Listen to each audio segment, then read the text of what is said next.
Alright, so if you take a look at this spring here, what we can do is, we've already seen what happens when we hang a weight off the spring.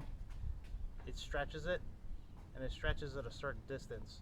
Depending on how heavy the weight is, that's going to determine how far it stretches. Maybe we'll go with a little bit lighter weight to make this as dramatic. But what we're going to take a look at is not really how far it stretches. That does determine how strong the spring is. But essentially, what we want to look at is the harmonic motion. What we mean by harmonic motion is motion that's going to repeat over and over again. So if you take a look here, this is oscillating up and down, and what we can characterize is the period and frequency of this motion. So if we take a look at the maximum height here, we'll measure from this point here, and you go 1, 2, 3. That was a single period, one full oscillation. That was the time it took to get from here all the way back to its original starting point. And what we can do is we can time that, and we can see what the period would be. Now, if we take a look here, there's going to be a few things that affects the period. If I hang a different weight off of it, this is a 200 here, we got a 100 here. So you can see the disparity between the two cases here. These are identical springs here. The 200 clearly causes this to stretch a lot further than the 100. Now if we take a look at the oscillation itself, if you take a look, this thing has a much shorter period than this does. In fact, you can really dramatically see the difference that this is oscillating up and down a lot quicker.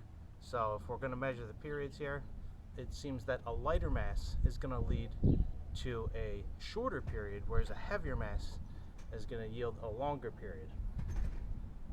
Now the other thing we can do is, let's just take two identical masses, and you can see from the degree of stretching that we have identical springs, identical masses. They've stretched the spring down a certain amount.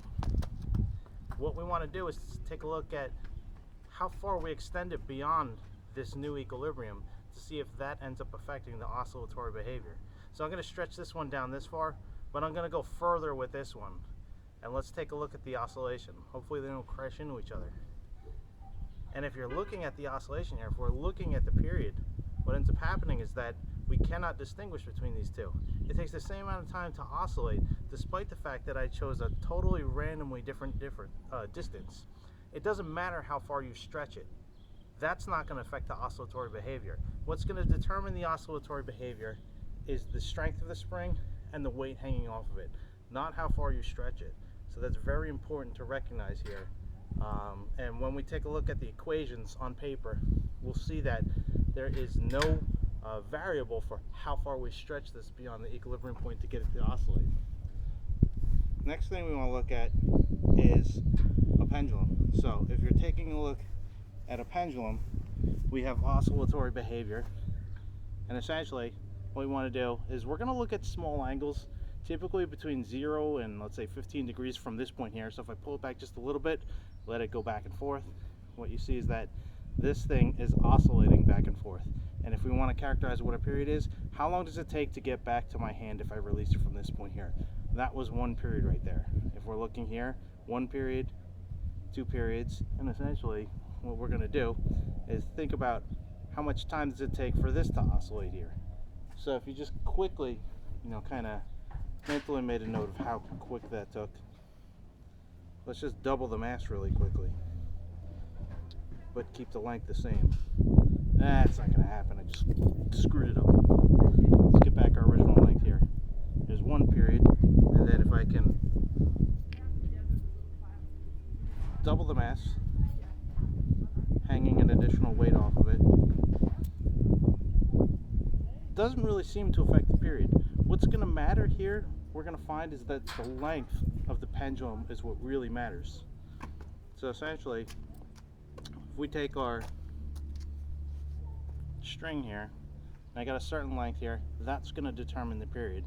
And it actually doesn't matter how far I pull it back. If you take a look at how far I pull it back, we go 1, 2, 3, 1, 2, 3, 1, 2, 3. The period's the same regardless of how far I pull it back. But what's really going to matter here is the length. I can change the length pretty quickly just by doing this. And if you look here, you can see the very rapid oscillation. The shorter the string is, the shorter the period's going to be. The longer the string is, the longer the period's going to be. So maybe if we can go to an extreme example here, this would be our long pendulum. So basically this is ultimately a device that allows us to keep track of time, but what we're going to see is that there are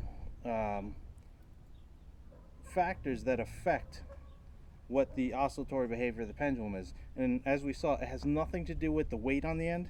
It has nothing to do with really how far back I pull it. At least between 0 and 15 degrees, what we're going to find is that I can pull it back this far, this far, this far. That doesn't affect it. The only thing that seems to matter is the length of this string. So we're going to end up taking a look at the equations and discuss that as well.